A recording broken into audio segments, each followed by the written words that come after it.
क्या है मानव धर्म? कैसे एक महान संत को नहीं मिला मोक्ष का मार्ग? एक महान संत थे जो बहुत ही प्रचंड तपस्वी थे।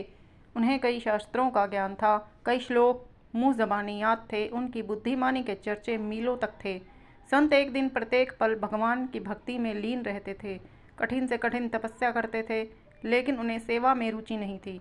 उन्हें लगता था कि सेवा से ज्ञान नहीं मिलता, केवल ईश्वर में ध्यान से ही जीवन तरता है। इसलिए वे दिन रात ईश्वर भक्ति में तल्लीन रहते। ना उन्हें किसी से अन्य से कुछ लेना देना था, ना किसी का भला करते थे, ना ही बुरा। ऐसे व्यक्ति से समाज को कोई खतरा नहीं होता है। उन्हें लोग अच्छा ही मानते हैं, इसी कारण इनकी प्रसिद्धि सभी जगह थी। एक दिन संत अपनी साधना के लिए वाट वृक्ष के नीचे बैठे। अचानक ही वहीं बैठे बैठे उनके प्राण निकल गए। मृत्यु के बाद जब उनके सामने चित्रगुप्त आए तो उन्होंने संत को कहा, हे तपस्वी, तुम्हारी तपस्या और ईश्वर भक्ति को देखकर तुम्हें एक कुलीन प्रतिष्ठित परिवार में अगला जन्म दिया जाएगा। यह सुनकर संत दुखी स्वर में बोले, हे चित्रगुप्त, मैंने वर्षों तपस्या की, उसमें कोई कमी नहीं रखी, किसी प्राणी को दुख नहीं दिया, फिर भी मुझे मोक्ष की प्राप्ति क्यों नहीं हो रही है? इसी पर चित्रगुप्त ने संत को धर्मराज के सामने पेश किया। संत ने अपनी सारी व्यथा धर्मराज से कही, अपने सारे धार्मिक कर्म कांड के बारे में विस्तार से कहा। यह बात सुनकर धर्मराज मुस्कुराए और उन्होंने कहा, हे वत्स, वास्तव में तुम मानव धर्म को जान ही नहीं पाए। तुम्हें पता है तुमने कठिन से कठिन तप किया, किसी को कष्ट नहीं दिया, लेकिन तुमने परोपकार भी नहीं किया। अपने अर्जित ज्ञान से किसी अज्ञानी की मदद नहीं की, किसी रोगी का उपचार नहीं किया, किसी भटके राही को सही मार्ग नहीं दिखाया।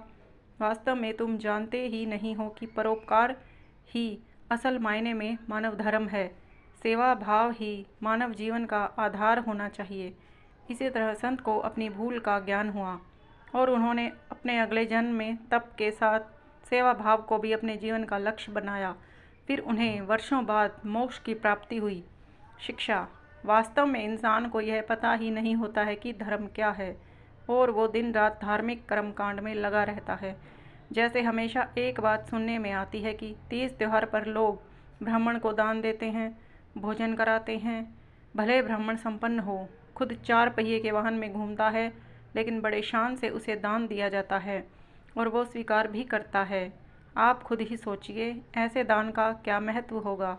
अगर आप यही दान किसी गरीब को देंगे तो शायद उसकी कई दिनों की भूख शांत होगी, उसे जीने का सहारा मिलेगा। कई घंटों तक पूजा भजन करना गलत नहीं है, लेकिन अगर यही व्यक्ति किसी अनपढ़ को पढ़ाने अथवा किसी रोगी की सेवा में लगाए तो किसी का भला ज़रूर होगा और ईश्वर की नज़रों में यही उसकी सच्ची उपासना होगी। फ्रेंड्स, कहानी पसंद आए तो लाइक, शेयर और चैनल को सब्सक्राइब ज़रूर करें। धन्यवाद।